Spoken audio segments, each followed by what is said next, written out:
criançada, está começando mais um Saca-Rolha aqui pela Play TV e Band News FM. E hoje a gente recebe na cadeira vermelha o biólogo marinho Marcelo Spillmann.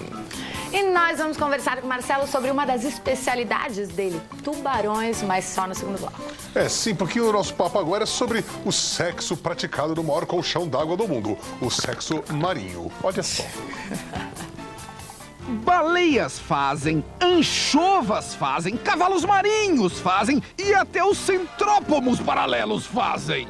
Pacificamente no Pacífico, eles fazem. No Atlântico e no Índico, também fazem. Nos quartos dos navios naufragados, eles também fazem. Embaixo de Veneza, apaixonados, eles fazem. Afinal, meus amigos, o que é o mar senão uma enorme, imensa jacuzia? Ô Marcelo, sexualmente falando, qual o bicho marinho que faz o sexo assim mais bizarro que você conhece? Essa pergunta é a cara do Taz, né? Não necessariamente que você tenha presenciado, mas que você conhece. Olha, o mais interessante que as pessoas costumam achar mais interessante é um camarão, uma espécie de camarão que ele deixa o pênis dele, depois da cópula, ele deixa o pênis para a fêmea, entupindo a fêmea. Ele deixa lá. Pênis rolha. Ele entrega pênis rolha. Depois da cópula, o pênis sai do macho. E fica trancado. Ele descarta o pênis. Isso que é uma prova de amor. Isso para ela não dá para outro? Não, é para não dar para outro, tampa. Não, existem várias formas na natureza dos machos fazendo com que a fêmea não copule com um próximo. Essa é uma delas. Quer dizer, existe, por exemplo, o cachorro, o pênis, ele infla. Ele incha. E trava, né? E trava e o cachorro não consegue. Existem pênis que têm uma certa espinhos e meio que ganchos. Esporões. Que fixam na fêmea e não deixam o macho tirar. Existem várias formas de a natureza. E uma pergunta, o pênis desse camarão, ele cresce depois? Cresce na muda. Na muda ele... Todo crustáceo muda a carapaça externa. Pata, pênis, ele larga a carapaça e cria uma nova carapaça. Ele deixa o velho lá e ganha um novo. As patas também, antenas. Também, né? Se ele perder uma pata, uma antena, ele recupera essa pata, antena na próxima muda. Eles têm algum prazer ou é só para procriação? Olha, essa é uma pergunta difícil de responder. Uma espécie de alteridade. Quando me perguntam por que o tubarão morre... Você nunca viu um cachorro trepando? Eles urram de prazer. Babam de prazer. Eles têm muito prazer. Eu nunca vi um peixe. Eles têm aquela cara de peixe morto. Peixe, a figuração é externa. O peixe ósseo é a figuração externa. O peixe, ele joga o esperma, a fêmea joga os ovos, não há prazer. Graça, não tem sentido. O tubarão não, o tubarão, a figuração é interna. A introdução do pênis na fêmea. E ele é agressivo? Bastante agressivo. Aliás, morde a fêmea toda. Aliás, segura a fêmea. Tem fêmea que gosta de ser mordida, né? Provavelmente a tubarão adora. Né? Tem peixe gay? Eu desconheço. Eu desconheço. Pode até ter. Mas eu realmente não... Tem cachorro gay, que eu já vi uns cachorros aí bem gay. Tem isso já foi tem mostrado. Lobo gay, amor? Tem. Agora, o tubarão parece que é o animal que tem mais testosterona do planeta, é isso? Não, existe uma espécie que é o cabeça chata, que inclusive é o tubarão que ataca no Nordeste. É uma espécie com o maior nível de testosterona. O macho é o maior macho que tem. É o maior macho do planeta. O maior nível de testosterona, quer dizer, é uma espécie muito agressiva. Mais que elefante. Tá, mas isso só traz agressividade ou dá um apetite sexual maior que o normal? Apetite sexual, agressividade, combatividade. Quer dizer, a testosterona no macho, quanto maior o nível de testosterona, e esse nível varia não só de espécie para espécie, como de macho para macho. É o tubarão cabeça chata. Então, esse tubarão que tem esse maior nível de testosterona, ele quer transar todo dia, quer copular todo dia. Não significa que ele queira copular, significa que ele se torna muito agressivo, territorialista. Entendeu? Isso é alfa total. Vamos dizer assim, quase como se fosse o lado negativo. O lado positivo é ter como combater os outros machos para copular com a fêmea. Tá, essa é a função principal. E o baleia-homem? O macho da baleia? Ele também tem. Todos os machos têm testosterona. Você quer saber do membro do tamanho? É proporcional, deve ser meio que uma coisa. Olha, dizem o seguinte: a baleia pode ter até 2 metros. Um pênis de baleia pode ter 2 metros. 2 metros? Que não é nada demais para o tamanho da baleia. É um pênis do tamanho da Mariana, sim. Não é? Você já pensou nisso? A Mariana é pendurada numa baleia, né? Só para você ter uma noção, proporcionalmente, em termos de peso e tamanho, o ser humano talvez seja considerado um dos maiores. Do ser humano, proporcionalmente pelo peso e tamanho. Isso que é o animal mais sacana do planeta. Ah, Tazos, vocês estão bem, hein? Poxa, eu sou só um ser humano, Mariana. Somos apenas seres humanos. Vocês estão que estão. Infidelidade entre os peixes. Vocês já pensaram O nisso? que você queria saber, Marianinha? Nada, mais? Lobão. Infidelidade entre os peixes existe muito? Fidelidade é geral. A fêmea, principalmente a fêmea, copula com vários machos, um É uma atrás do outro. promiscuidade total, né? É isso aí, se joga peixarada. Se joga, peixarada. Inclusive a piranha, que é muito perigosa, né? Deve Não fazer tem uma paradinha que o arraso. cavalo marinho, é ele que fica grávido, não ela? Ele copula, vamos dizer, ele engravida, tá? E pare os filhotes. E cuida dos filhotes. O cavalo marinho... Quem lança o macho. esperma é a mulher, então? Não. Ele lança o esperma, a fêmea, mas Ela rebate, né? Os ovos fecundados são colocados no macho. Ah, isso acontece com o ela dá uma pinguim rebatida. também. Ele fica O pinguim fica barrigudinho, chocando. Fica barrigudo, Fica, faz depois tem os filhotes, cuida desses filhotinhos, os alevinozinhos pequenininhos. Cuida E o dele. cavalo marinho é adoraria fiel, fazer não isso é? também. Fica grávido, né? Não, é fiel durante algum tempo, depois ele copula com outros. Não tem essa fidelidade que acontece às vezes com algumas aves. As araras, dizem que as araras são muito fiéis. Ai, que legal, que informação boa. Vocês para ser o governo, sabe? Tem gente fiel nesse mundo. Mesmo que seja arara.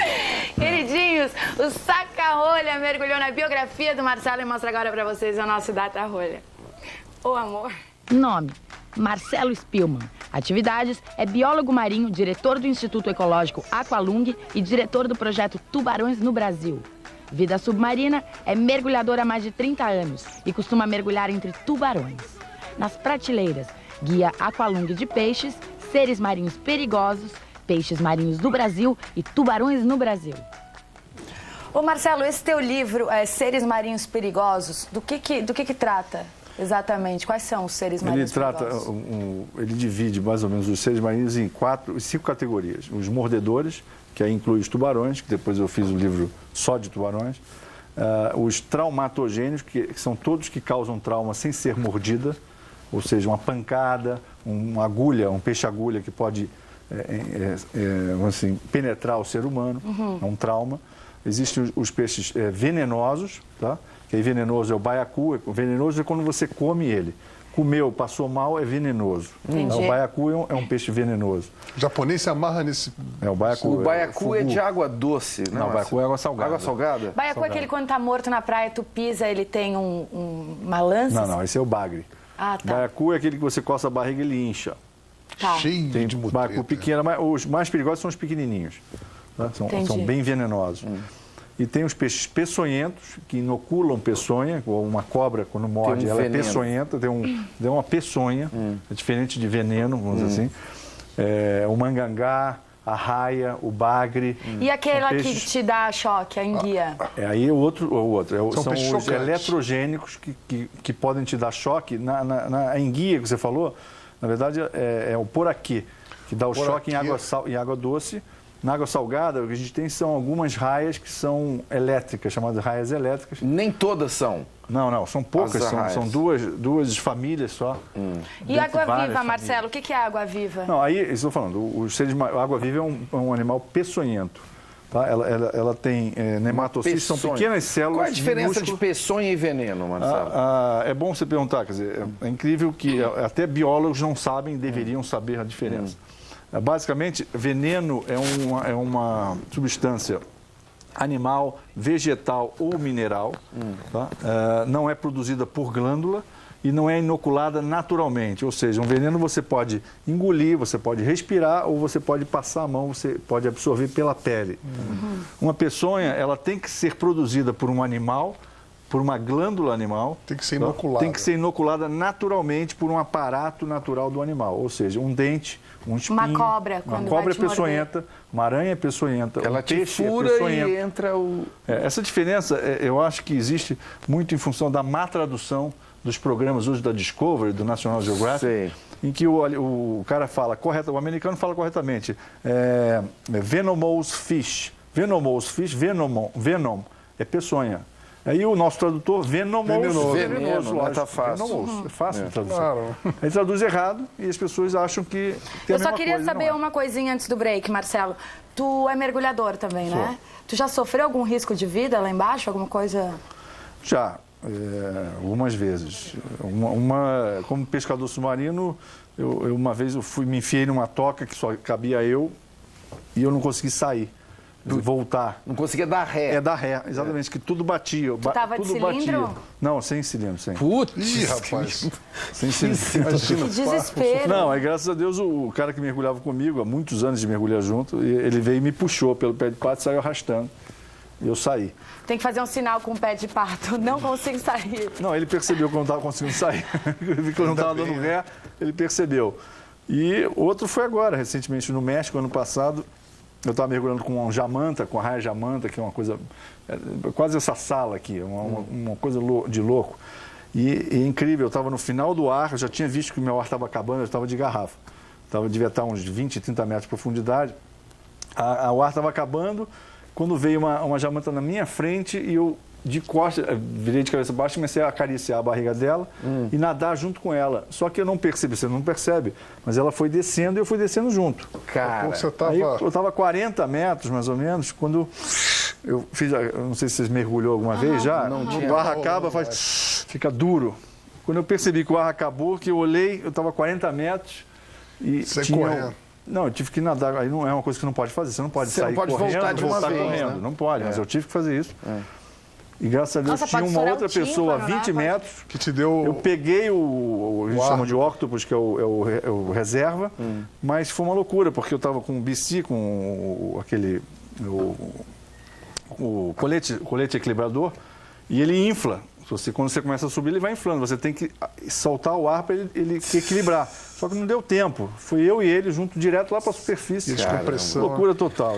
Isso é nem mais tá uma- contando isso para vocês, mas foi uma... não faça Um isso em vacilo, casa, nunca né, faça amiguinhos? isso, Agora, impossível. o que mostra o fascínio que deve ser você estar com esses bichões lá de baixo. Exatamente, não, Depois do intervalo, a gente vai falar do grande bichão, que todo mundo morre de medo lá embaixo, que são os tubarões. Até mais.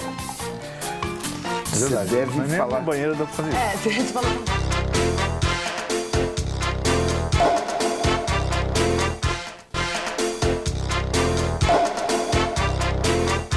E apagou. Pois é, rapaziada, o Sacão está de volta pela Play TV, pela Band News, com o biólogo marinho Marcelo Spillmann. E agora o nosso papo é sobre aquelas terríveis feras do mar, os tubarões. Solta o VT. Há 150 milhões de anos, uma fera esgueia-se nas profundezas abissais do oceano da Terra. Seu olfato super desenvolvido pode perceber uma gota de sangue a centenas de metros em pleno oceano. E seus sensores elétricos podem captar os batimentos cardíacos da presa à distância, mesmo que ela tente se esconder enterrando-se no leito do mar. Além dos mares, os tubarões habitam o imaginário humano, provocando calafrios de terror quando sua silhueta apavorante surge nas águas ou quando escancara sua boca cheia de dentes nas telas do cinema. Mas a fera assassina dos mares nada pode contra o apetite humano por vingança, que reduz o terrível predador ao ensopadinho de cação à moda do chefe. E aí, olha só, esse daqui é o livro Tubarões no Brasil, guia prático de identificação, para você não ter dúvida quando der de cara com um, do Marcelo Spillmann. Você gosta de tubarão só no mar ou na panela também? Não, o tubarão, o cação... O cação é tubarão? Cação e tubarão é a mesma coisa. Mesma coisa. O nome cação é o nome mais comercial para o tubarão. Né? Quando você vai comer o tubarão, ele vira cação. Exatamente. Exatamente. Quando ele Quando ele te come, é tubarão. Exatamente. Se come esse filé de cação há anos. Muqueca, e eu acho que vai muqueca de continuar cação. comendo. E é não há gostoso. nenhum problema nisso. O problema é que hoje a gente tem pescado tubarão excessivamente e algumas espécies estão efetivamente declinando e até em perigo de extinção. O tubarão martelo é um exemplo clássico. Inclusive- Isso é um grande problema? É um grande problema. Eu que sou uma pessoa que eu tenho fobia, desculpa a ignorância, eu acho até bom. Não, essa é uma tendência normal quando as pessoas não conhecem um problema e efetivamente não tem a desmitificação do tubarão. É importante primeiro desmitificar o tubarão. Primeiro mostrar que o tubarão não é a fera que você imagina e não come as pessoas. Quer dizer, os acidentes, e são poucos acidentes... Ele prova, Por que eles estão atacando tanto no litoral brasileiro agora? Era uma coisa que não Especialmente ocorria. em Pernambuco. O que acontece, quer dizer, em Pernambuco especificamente, a gente tem 8 mil quilômetros de litoral no Brasil todo, que são absolutamente... O risco é absolutamente desprezível. Você pode entrar na Praia de Copacabana, em Ubatuba, qualquer lugar, o risco é desprezível. Numa faixa de 20 quilômetros em Recife, especificamente, é o único lugar no Brasil onde você tem um risco de ataque real. Tá? Ali foi construído um porto de Suape, ao sul de Recife. Tá? Esse porto acabou com o mangue daquela região, que é o fornecimento de vida marinha, e fechou bocas de rio. A fêmea do cabeça-chata, ela penetrava esses rios há milhões de anos para parir os filhotes em água doce. Tá? Quando você fechou as bocas de rio, essas fêmeas ficaram sem ter para onde ir. E, em função da falta de disponibilidade ou da diminuição de disponibilidade de alimento naquela região, aquela população que vivia há milhões de anos e não representava nenhuma ameaça, se deslocou para Grande Recife. Começou a dar uma banda para ver o que achava. Aumentou a interação do homem com o tubarão. Quando você aumenta a interação do homem com o tubarão, o risco de um encontro, de um acidente, que é o que acontece lá, aumenta. Acidente por quê? E logo do cabeça-chata, que é um voraz. O cabeça-chata representa 80% a 90% dos acidentes. O outro é o tubarão-tigre. Tá? Mas existem duas situações bastante específicas hoje que provocam o ataque, o acidente. Uma é o erro de identificação. Aquela água é turva, o tubarão está pescando e, de repente, encontra um bracinho ou uma perna de um surfista. O surfista geralmente fica exatamente, nadando, fica aquela coisinha balançando. Foquinha, né? E ele dá uma provada, ele dá uma mordida investigatória. Uma degustada. Uma provadinha. Pitadinha. Com o dente, com os dentes, com a boca, ele sente no mesmo momento textura, sabor, é bom, não é bom. Tá, e por que ele morde, então? Não, ele dá uma provada, porque ele não sente. porque o dente dele é muito afiado. Ele pega e dá uma provadinha. E ele gosta de Uma carne provadinha humana? tira a perna de alguém, né? Não tira. Você vai ver que 80% dos acidentes em Recife é um pedaço do pé, um pedaço da batata da perna. Na verdade, ele dá uma mordida e vai embora. É uma única mordida. Ali aquelas imagens que a gente tem, é tu que tá Sou eu filmando mergulhando, ali? mergulhando com o tubarão-tigre. E a gente mergulha com o tubarão-tigre e mergulhamos com cabeça-chata, que é o tubarão que ataca. Quando você... Esse é o tubarão-tigre. Quando você mergulha e está totalmente imerso dentro da água, o tubarão te respeita. Ele Tá, não isso que chega eu queria perto. saber. Se tu tá lá, tu é um surfista, tu tá sendo atacado por um tubarão, o que fazer? Tem algum jeito de se fingir de morto, enfim, como falam aí com os não ursos? tem, aí Tem não. que boiar, que dá um É chute uma no circunstância. nariz? Tem é uma alguma coisa que se circunstância faz? muito especial, é uma raridade isso acontecer, vamos dizer assim. Então, dizer o que você pode fazer é como, na verdade, um assalto. As pessoas dizem, não reaja, não faça isso. O que você tem, a sua reação naquele momento é sua. Você não sabe, não adianta. Óbvio, o reflexo é uma Como coisa surfista que eu totalmente vi na praia, individual. na Mas se tem Austrália, algum... branco. alguma Se dica, defender. assim? Basicamente seria se defender. Se você se defender, provavelmente o tubarão vai recuar. Não tem uma parte que ele é mais sensível, Não. tipo a nuca, se der um apertão? Olha, o último cara que Tubarão chutou... não tem nuca, Mariana. Ele É um exemplo, tem Tais. pescoço, o tubarão. Ele é um... O último cara que tentou socar o tubarão ficou sem os dois braços. Então, dizer, eu não não é muito- recomendo socar tubarão. Dizem que o nariz dele é sensível. Pois é, mas o cara foi Os nessa. olhos são sensíveis, as fendas branquiais são sensíveis, a cabeça Mas vai toda é chegar sensível. lá. Óbvio que Vai dar quando um você soco está no sendo nariz. atacado, obviamente que já houve relatos da pessoa se defendendo e o tubarão soltou, ela foi embora, conseguiu escapar. Mas falar sobre isso eu acho que vamos dizer assim, absolutamente inútil diante da quantidade de situações que podem ocorrer. Tá, e Totalmente essa diferente. paradinha, só antes do break rapidinho, de tu ter um corte, se tu tá sangrando, tu chama mais atenção, isso é real ou é mentira? Qualquer substância animal, qualquer substância orgânica atrai a atenção de um tubarão, que é um animal oportunista. Então, cocô, Sangue. xixi, sangue, Ele- qualquer coisa, qualquer sinal, qualquer vibração atrai a atenção dele. Ele funciona por cheiro Cheiros, e por... A vibrações. visão é bem vibrações. falha dele, né? Não, a visão é ótima, Ah, é ótima? mas nos últimos 20 metros, quando ele se aproxima da vítima. Entendi. Antes ele vai captar possibilidades a quilômetros de distância em função de cheiros, vibrações, sons. Entendeu? Aí quando ele chega próximo àquela Aí ele fonte, foca, aí ele vai usar a visão essencialmente. A ventana, Por isso, Começa aquela música. mas é por isso que tem o erro de identificação. Quando a gente fala erro de identificação visual, não é erro de identificação de cheiro. Visualmente, ele olha uma perninha, às vezes ele confunde a mão e a perna do surfista. A mão Tá, e o pé então do se surfista ele acha, ele só vai comer o surfista porque ele acha que é uma tartaruguinha não ou vai alguma comer coisa. o surfista. Não, Ele dá uma provar, mordida, Marcelo, tá bom. Não, é bom dizer isso, porque ele não come o surfista. Não é o só dá prato uma- dele, não é o Tá bom, surfista. coraçãozinho, provado. eu sei, mas ele só vai pegar o surfista porque ele não acha que ele não sabe que é humano. Porque se ele vê o humano na forma humana, ele não vai atacar. Não. Nem provar. Não. Ele não gosta Tomara de que tu humano. tenha razão. Ele morre de medo de você. Ele respeita você. É bom ter medo mesmo. Queridinhos, a gente vai para um break rapidíssimo, mas volta já. Todo mundo tem medo de Mariana Weicker, inclusive os Ai, que tubarões. mentira.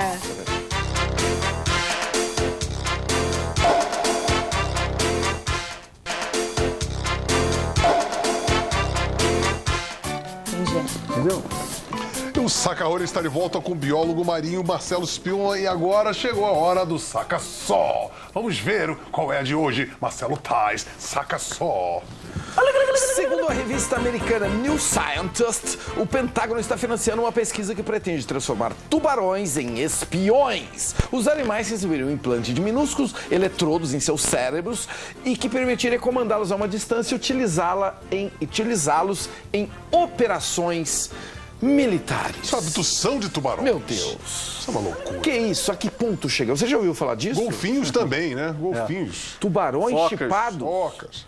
para pegar o quê? Tubarão é mais difícil, né? Quer dizer, foca e mamífero se controla melhor, né? Interage, Interage mais, né? melhor. Mas é que talvez o tubarão, ele vai para, enfim, distâncias maiores, não? tubarão- Mamíferos que vão bem fundo, quer dizer, acho que talvez seja ir mais fundo, né? Sei lá, Sei né? por Qual quê. a pira deles. É, quem tá indo Isso é uma fundo são incógnita. esses malucos que estão querendo sempre fazer inventando guerra de coisas qualquer novas, né? jeito, É até verdade. usando tubarões, né? Querido Marcelo, muitíssimo obrigada pela tua presença, muito esclarecedor. Tubarões, então, não mordem, gente. Queridinhos, não esqueçam que a gente está aí no horário de segunda a sexta, às 11h30 da noite, aqui na Play TV, e e-mails para sacarolha@playtv.com.br. Beijo e até mais. Eles mordem, mas só carinhosamente. Mordem e sopram. Mordem e sopram.